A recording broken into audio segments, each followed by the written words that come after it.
Oke, Ibu semuanya, kita lanjutkan kembali. A'udzubillahi minasyaitonirrajim. Bismillahirrahmanirrahim.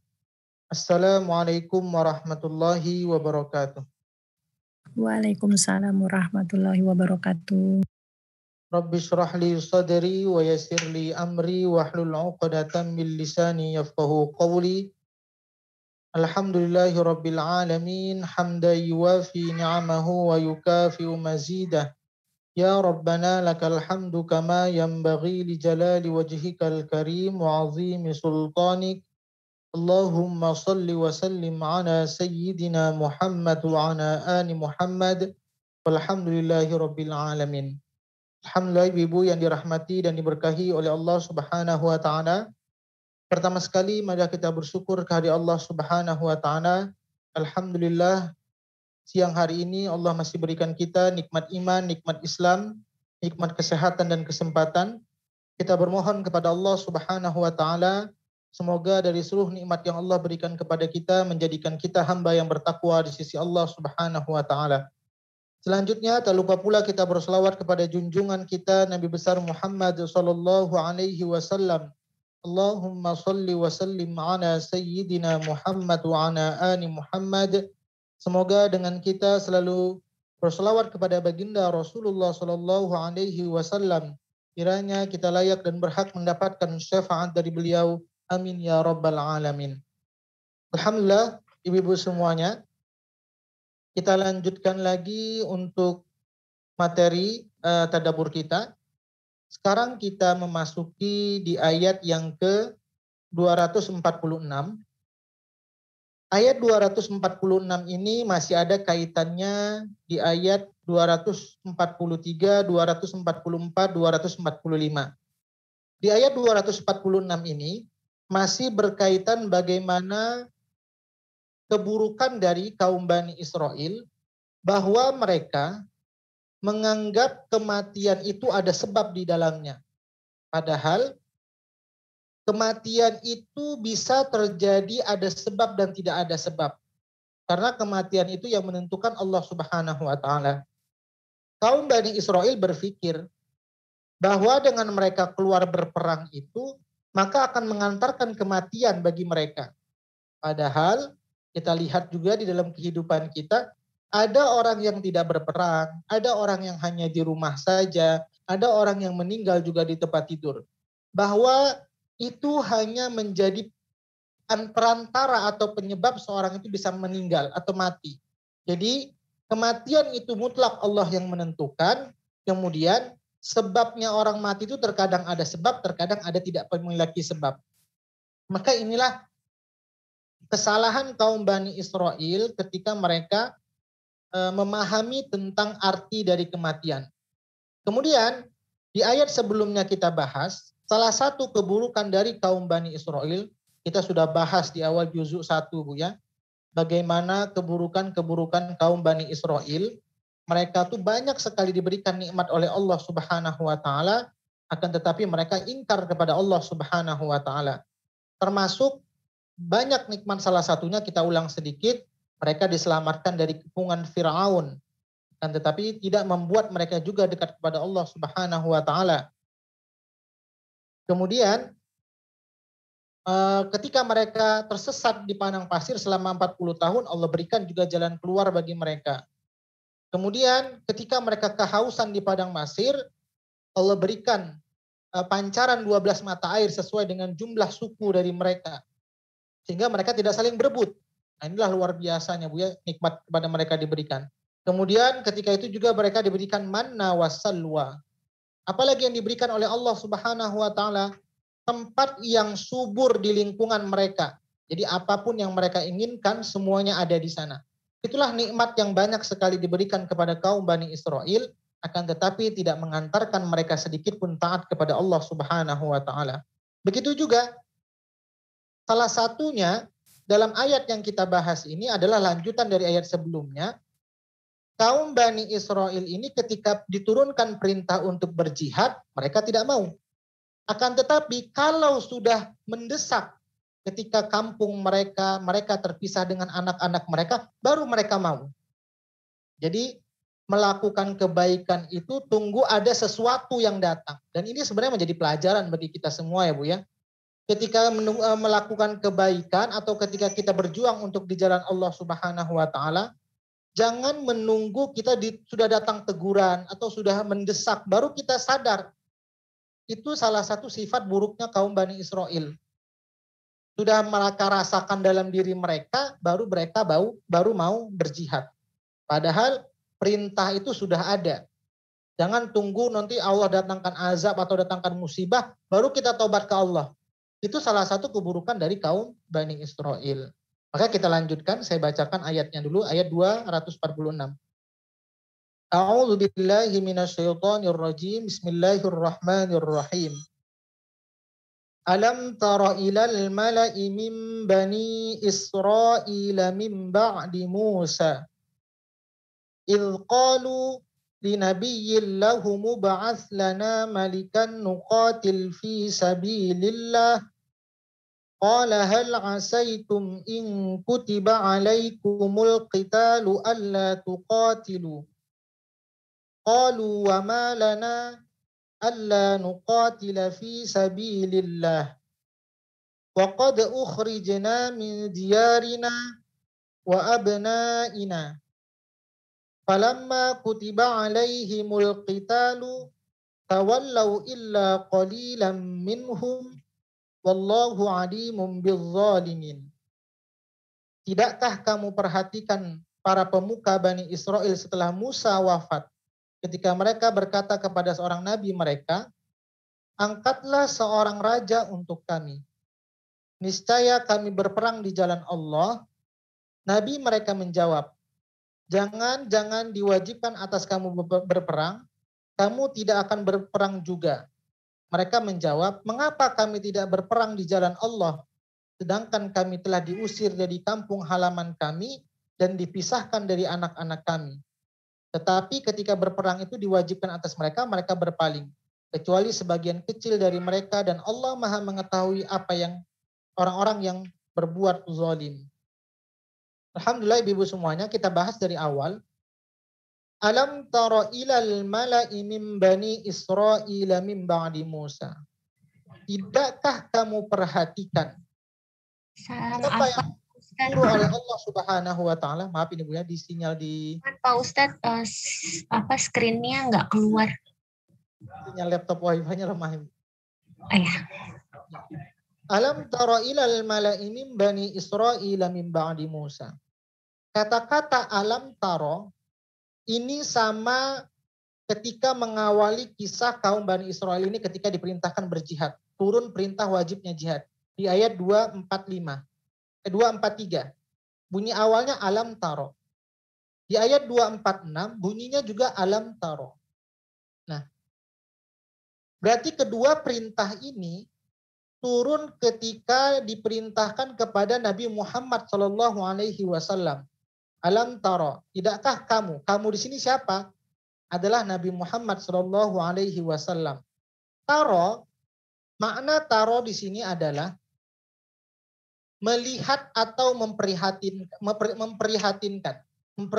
atau melihat dengan pandangan mata. Itu makna dari taro. Nah, sedangkan kisah ini jauh sebelum Nabi Muhammad SAW. Kalau kita lihat di sini Bu, Bani Israel itu adalah pada masa Nabi Musa alaihissalam. Jadi sangat jauh sekali. Akan tetapi, kenapa di sini diperintahkan taro, memperhatikan atau melihat? Sedangkan yang namanya orang melihat, Ibu mungkin melihat buku, melihat apapun semua, yang namanya melihat itu langsung di depan mata ya Bu ya. Nah, begitulah bedanya Rasulullah ketika diturunkan wahyu, seakan-akan kejadian itu langsung di depan mata beliau. Maka begitulah Bu, kenapa Rasulullah bisa sampai seperti itu ketika ayat diturunkan? Karena keimanan yang pertama yang melekat dalam diri beliau, sehingga apapun ayat, kisah, peristiwa yang diturunkan dalam Al-Quran, seakan-akan langsung beliau melihat kejadian tersebut. Nah, inilah kenapa dikatakan alam taro. Tidakkah kamu perhatikan? Padahal taro masa Nabi Musa ini sangat jauh dengan Nabi Muhammad. Begitulah sebenarnya bagi kita Ibu. Ketika kita mendalami Al-Quran, maka terkadang ada orang kenapa baca Quran sampai nangis, sampai sedih, atau ketika dengan ayat gembira dia terasa gembira. Karena yang pertama, ketika beliau membaca Quran, keimanannya dulu dibenarkan terhadap Quran. Jadi ketika membaca itu tidak ada keraguan, seakan-akan seluruh isi Al-Quran ini tergambar dalam kehidupan kita. Cerita tentang azab seakan-akan, wah, saya juga takut seperti ini. Ketika tentang surga, kita bersemangat untuk mengerjakan kebaikan. Begitulah Rasulullah ketika membaca kisah sesuatu nabi-nabi terdahulu, umat-umat nabi terdahulu, seakan peristiwa itu di depan mata beliau. Sehingga Nabi Muhammad itu benar-benar mengambil pelajaran dari ayat itu. Jangan sampai terulang kembali. Kenapa? Karena keimanan yang pertama sekali beliau tonjolkan dalam hal berinteraksi kepada Quran. Ini yang harus kita perhatikan, Bu. Maka ketika alam taro juga perintah jihad, kalau sudah keimanannya benar, pasti nggak banyak mikir, Ibu. Tidak seperti kaum Bani Israel ketika diperintahkan tidak banyak mikir. Tapi kalau sudah diusir, mereka dipisahkan dengan anak-anak mereka, baru mereka mau bergerak. Jadi jangan tunggu. Kalau sudah ada perintah, pasti ada kebaikan di dalamnya. Ini yang harus kita perhatikan, Ibu. Makna dari alam taro. Kemudian kita lanjutkan. Alam taro ilal mala'i. Kata-kata mala'i di sini adalah para pemuka atau para pemimpin, para tokoh. Jadi alam taro ilal mala'i min bani Israel. Tidakkah kamu perhatikan para pemuka Bani Israel? Jadi kata-kata mala ini adalah para pemuka atau para tokoh, para pemimpin. Tapi kalau diterjemahkan secara bahasa, apa itu arti mala? Mala'i. Artinya ialah tertujunya suatu masyarakat, mata masyarakat kepada sesuatu. Itulah pengertian secara bahasa makna dari mala'i. Maka kalau kita perhatikan, yang namanya pemimpin itu selalu masyarakatnya tertuju kepadanya. Menggantungkan segala keperluannya kepada pemimpin. Selain Allah sudah pasti, Bu ya. Maksudnya memenuhi keperluan, keamanan suatu negara. Maka makna mala'u adalah tujuan suatu mata masyarakat kepada sesuatu. Apa makna sesuatu? Itulah pemimpin. Makanya banyak ketika seorang pemimpin itu seharusnya pemimpin seperti itu makna mala'u. Tapi mala'u ini pemimpin kan banyak bahasa Arabnya, Bu. Ada imam, ada khalifah, ada yang lainnya lagi juga, Bu ya. Tapi mala'u ini adalah bisa dimaknakan dengan pemimpin yang baik dan pemimpin yang buruk. Lebih kepada umum makna mala'u. Nah ketika itu, di antara pemimpin kaum Bani Israel, mereka ingin berperang nih Bu, karena mereka sudah diusir. Saling semuanya ingin menjadi pemimpin. Yang si A, karena Bani Israel itu kan ada 12 suku ya Bu ya. Semuanya pingin jadi pemimpin. Ketika memimpin perang, tidak bisa dalam hal perang seperti itu. Kalau semuanya ada 12 pemimpin ketika perang, bagaimana instruksi yang harus kita ikuti? Susah, satu menginstruksikan ke sana, satu ke sini, satu komando di sini. Maka dalam berperang harus ada ketuanya paling tidak satu untuk memimpin perang tersebut. Nah dari kaum Bani Israel tersebut, nggak ada yang mau mengalah. Sehingga mereka itu mendatangi Nabi. Nah, jadi di sini juga mereka mendatangi Nabi. Di sini alam tara ilal mala'i min Bani Israil min ba'di Musa. Tidakkah kamu perhatikan para pemuka Bani Israel setelah wafatnya setelah Musa wafat. Jadi setelah kejadian Nabi Musa wafat tersebut, kaum Bani Israel ini sudah berpecah ya Bu ya. Hingga kemudian kampung mereka tuh diusir mereka dari kampung, kemudian mereka ingin berperang, setiap kepala suku itu ingin memimpin perang, tapi itu tidak baik. Maka kisah ini terjadi setelah wafatnya Nabi Musa alaihi salam. Akan tetapi setelah Nabi Musa, ini dalam kisah mereka, ada nabi kelanjutannya. Ada yang mengatakan adalah Nabi Daud. Tapi kalau kita baca dalam tafsir, Nabi Daud ketika Nabi Musa wafat itu beliau masih usia kecil. Masih anak kecil. Kemudian di kisah yang lain mengatakan bahwa lanjutan dari kisah Nabi Musa itu ada nabi yang diangkat, yaitu apa nama nabinya, yaitu Nabi Samuel. Ini dalam kisah Bani Israel bahwa ada Nabi Samuel sebelum, jadi Nabi Musa, Nabi Samuel, baru Nabi Daud ketika itu. Nah, jadi mereka ini kaum Bani Israel ketika Nabi Musa sudah wafat, mereka tuh mendatangi Nabi Samuel untuk meminta pendapat siapa yang pas untuk menjadi pemimpin perang ketika itu. Nanti nama pemimpinnya ada di ayat 247. Langsung Allah yang memilih untuk memimpin perang tersebut. Kemudian, ilqalu li nabiyyin lahu mub'ats lana malikan nuqatil fi sabilillah.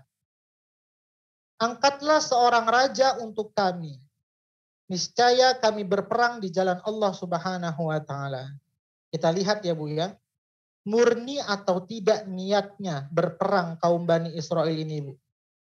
Mereka mengatakan, kenapa mereka bisa mengatakan fi sabilillah? Karena mereka sebelumnya ketika bertemu dengan Nabi Musa alaihi salam, mereka tuh masih mendapatkan ajaran Nabi Musa. Bahwa apa? Ajaran Nabi Musa, kalau seorang yang berperang di jalan Allah Subhanahu wa taala dengan niat untuk Allah Subhanahu wa taala, maka Allah akan menangkan perperangan tersebut. Maka mereka mengatakan fi sabilillah. Tapi sama tidak antara mulut dengan hati orang Bani Israel tersebut. Mereka mengatakan kepada Nabi, ini Nabi Samuel mereka temui Bu ya ketika itu, mereka minta pendapat. Kenapa mereka meminta pendapat kepada seorang nabi? Yang pertama, hikmah yang pertama, kalau seandainya nabi yang menunjuk, pasti banyak kebaikan di dalamnya. Kenapa? Karena nabi itu mereka tahu bahwa nabi seperti sebelumnya Nabi Musa, Allah yang langsung akan memberikan petunjuk kepada nabi tersebut ketika menentukan sesuatu. Itu yang pertama. Yang kedua, dalam hal memilih pemimpin juga, kenapa nabi juga yang ditunjuk? Padahal mereka sebelumnya tidak mau dekat kepada nabi, tidak mau mengikuti perintah nabi. Tapi ketika sudah terdesak, semuanya saling cekcok di antara sesama suku, di antara sesama pemimpin mereka menemui nabi. Yang pertama, tidak ada kepentingan dari nabi tersebut. Tidak ada maksud kepentingan apapun. Maka inilah zaman sekarang kalau hal memilih pemimpin ya Bu ya. Yang pertama, cari seorang tokoh yang dekat kepada Allah Subhanahu wa taala. Pasti apa yang ditentukan mereka, dipilih mereka, ada kebaikan dan hikmah di dalamnya. Yang kedua, siapa yang harus kita tanya dalam hal memilih pemimpin Ibu? Yaitu orang yang tidak ada kepentingan di dalamnya. Kalau ada orang yang ada kepentingan di dalamnya, pasti dia menunjuk si A atau si B. Maka siapa sekarang ketika mereka dahulu bertanya kepada Nabi, sekarang Nabi tidak ada. Kepada siapa kita layak menanyakan pemimpin yang bagus atau tidak bagusnya itu? Maka ada sesuai dengan dikatakan dalam hadis, al-ulama warasatul anbiya. Sekarang kita nggak bertemu dengan Nabi. Jadi kepada siapa kita bertanya? Yaitu kepada ulama. Kenapa? Karena ulama itu pewaris para nabi. Maka dalam hal menentukan pemimpin Ibu, siapa yang layak jadi pemimpin, kita harus tanya kepada ulama yang tidak ada berkepentingan di dalamnya. Sekarang banyak ustadz, banyak ulama, tapi kita lihat belum tentu semuanya. Terkadang ada yang mencari kepentingan juga di dalamnya. Maka ketika menentukan seorang pemimpin, cari benar-benar ulama yang waro. Kemudian yang takut kepada Allah, cari ulama yang tidak ada kepentingan di dalamnya.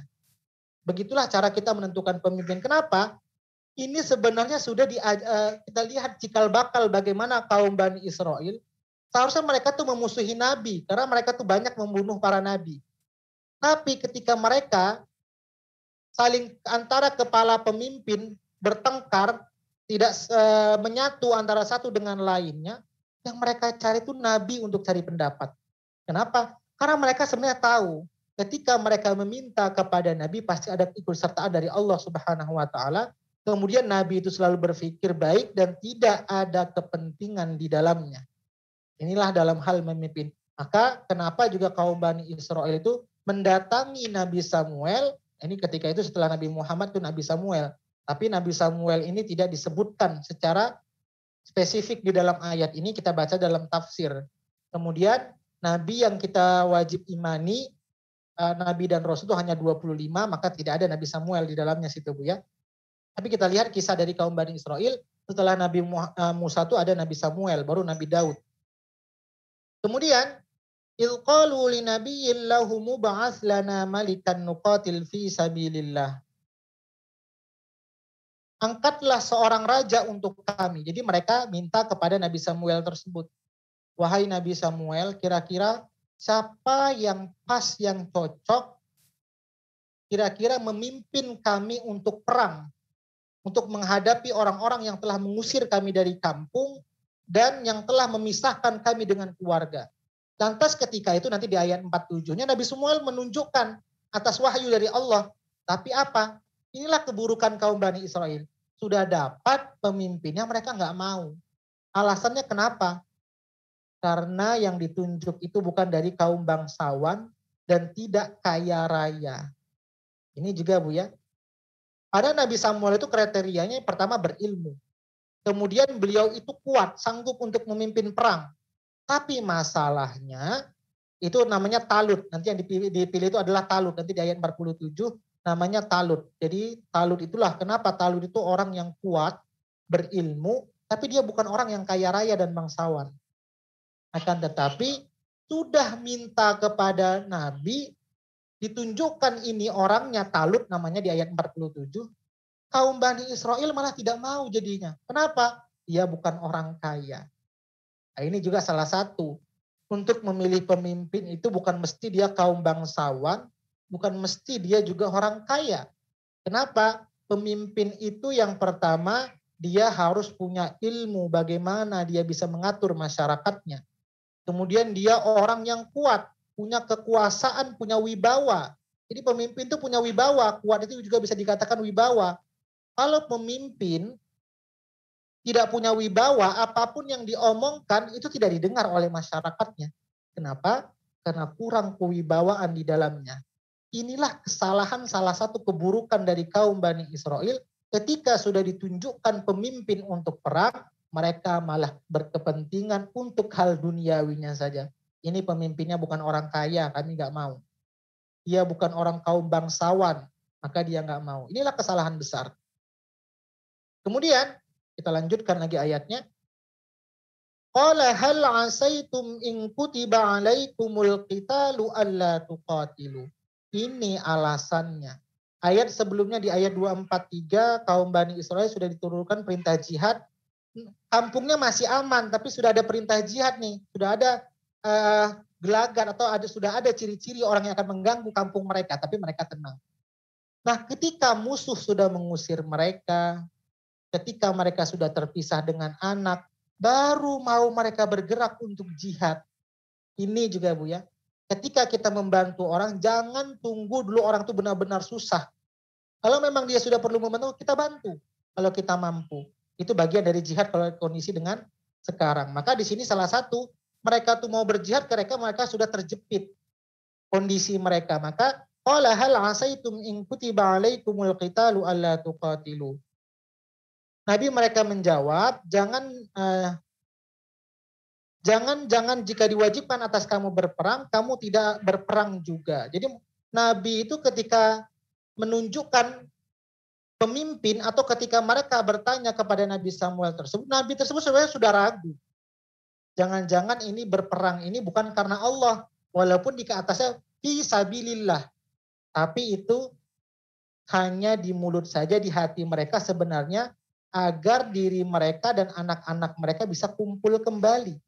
Ini kesalahan mereka. Salah satu kesalahan mereka ketika berjihad hanya untuk semata keselamatan diri mereka sendiri, bukan untuk agama Allah Subhanahu wa taala. Kemudian orang Bani Israel tersebut menjawab, qalu wa ma lana alla nuqatila fi sabilillah. Kata-kata sabilillahnya ada dua. Pertama di atas nuqatil fi sabilillah. Alla nuqatil fi sabilillah. Tadi kata-kata sabilillah sebenarnya hanya di mulut saja. Intinya sebenarnya mereka tuh ini jawabannya seperti ini. Mereka menjawab, mengapa kami tidak akan berperang di jalan Allah sedangkan kami telah diusir dari kampung halaman kami dan dipisahkan dengan anak-anak kami. Jadi mereka itu sebenarnya berjihad itu karena mereka sebenarnya sudah terusir dari kampung-kampung mereka. Bukan niatnya karena Allah Subhanahu wa taala. Mereka itu kalau mau berperang, berjihad ketika keluarga mereka sudah diusik. Tapi kalau mereka tenang-tenang saja, tidak ada gangguan bagi mereka, mereka itu tidak akan pernah terpikir untuk membela agama Allah Subhanahu wa taala. Ini salah satu keburukan Bani Israel. Jadi berjuang di jalan Allah itu tidak mesti kita harus ada teguran kepada kita, tidak. Ketika kita berada di atas, ketika kita sedang susah, ketika kita sedang senang, semuanya kita tetap punya prinsip bagaimana kita membela agama Allah Subhanahu wa taala. Nah, bagaimana membela agama Allah Subhanahu wa taala? Itu di ayat 245-nya, satu ayat sebelumnya, yaitu dengan jiwa dan harta kita. Kalau nggak bisa jiwa dan harta, paling tidak pikiran kita. Atau tidak punya juga meluangkan waktu untuk agama Allah Subhanahu wa taala. Jadi banyak caranya. Jangan seperti kaum Bani Israel ketika sudah terjepit baru mau. Sehingga kita bisa lihat ini niatnya benar atau tidak karena Allah Subhanahu wa taala. Kemudian falamma kutiba alaihimul qitalu tawallaw illa qalilan minhum. Tetapi ketika berperang itu diwajibkan atas mereka, nah tiba-tiba nih mereka berpaling. Sudah ditunjukkan pemimpinnya. Kemudian tadi Talut nanti di ayat berikutnya. Kemudian ketika menghadapi musuh, apalagi ketakutan kaum Bani Israel, Ibu. Jumlah kami terlalu sedikit. Tidak mungkin kami bisa menang. Kalau kami lawan, pasti kami banyak yang mati. Ini lagi kesalahan kaum Bani Israel. Padahal di ayat 249.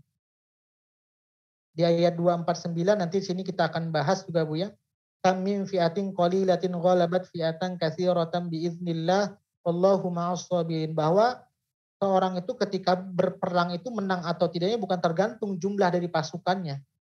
Karena kita banyak melihat bagaimana perang ketika Nabi Muhammad SAW, pasukan muslim sedikit, pasukan lawan banyak, akan tetapi kalau memang niatnya karena Allah Subhanahu wa taala, pasti ada bantuan Allah di dalamnya.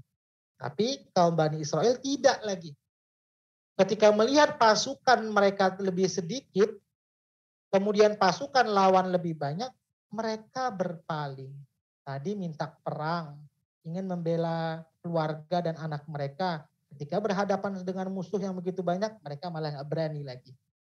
Inilah salah satu pengecut kalau kita bilang ya Bu ya. Kaum Bani Israel sudah dikasih nikmat yang banyak, tapi pengecut. Kemudian terlalu cinta terhadap urusan dunia. Sehingga ini yang membuat mereka takut. Takut mati dan takut segalanya.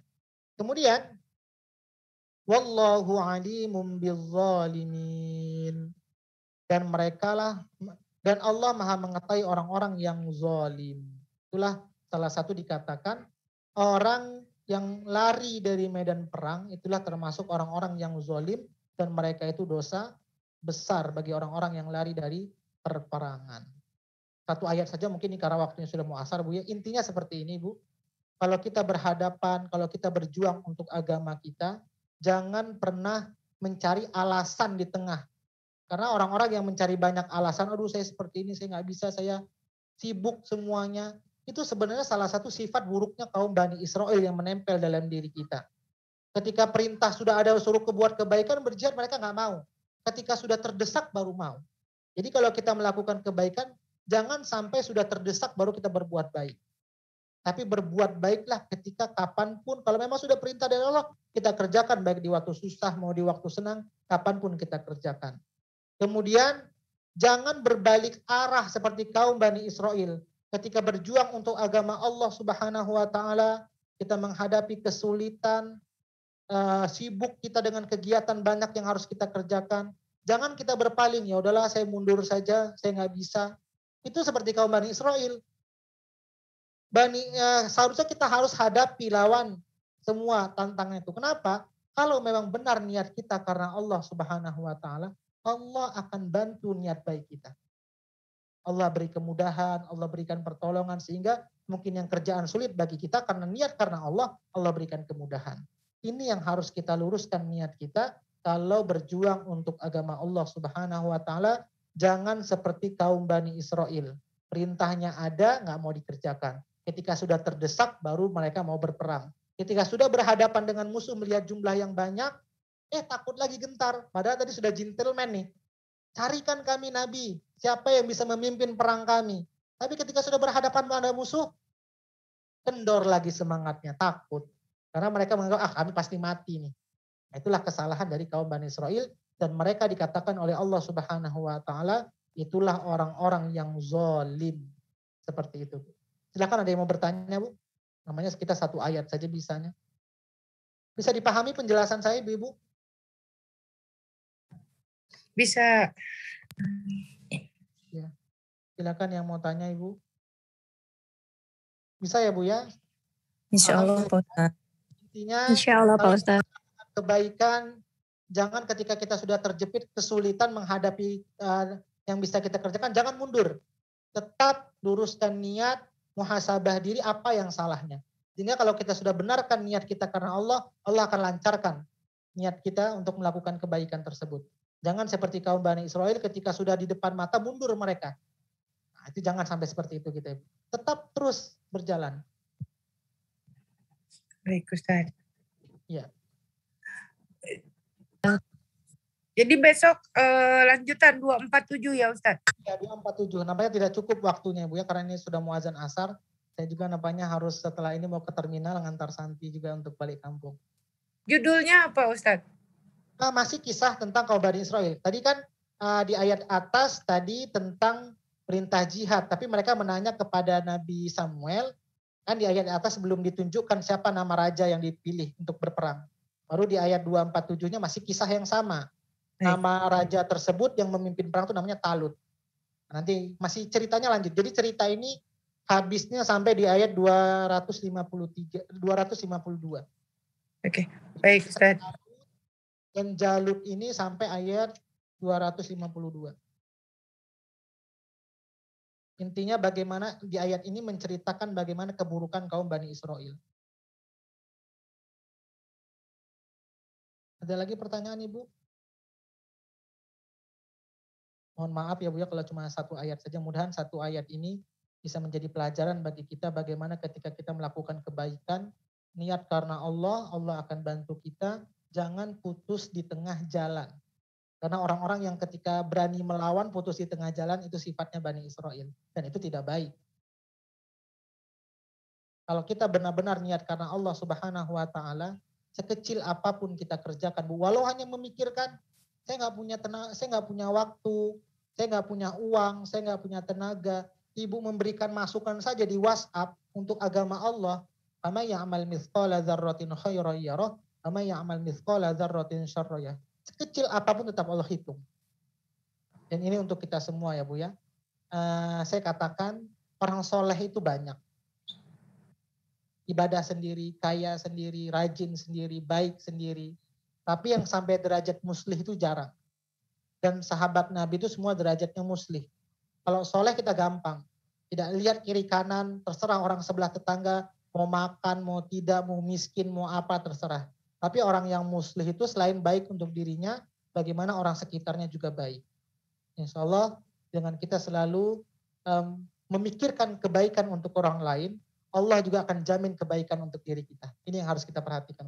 Tapi kalau kita baik diri sendiri, tidak ada jaminan baik tetangga kita, orang-orang terdekat kita. Tapi kalau kita juga memikirkan orang lain untuk baik, Allah akan mudahkan kita jadi orang baik. Seperti itu. Maka kaum Bani Israel itu buruknya di situ. Ketika dia kondisinya aman, dia sibuk mikir diri sendiri. Tapi ketika dia sudah terjepit, baru dia mau berjuang di jalan Allah. Bahasanya fisabilillah sampai 2 kali diulang. Tapi itu hanya di mulut saja. Padahal sebenarnya untuk menyelamatkan diri mereka sendiri dan anak-anak mereka.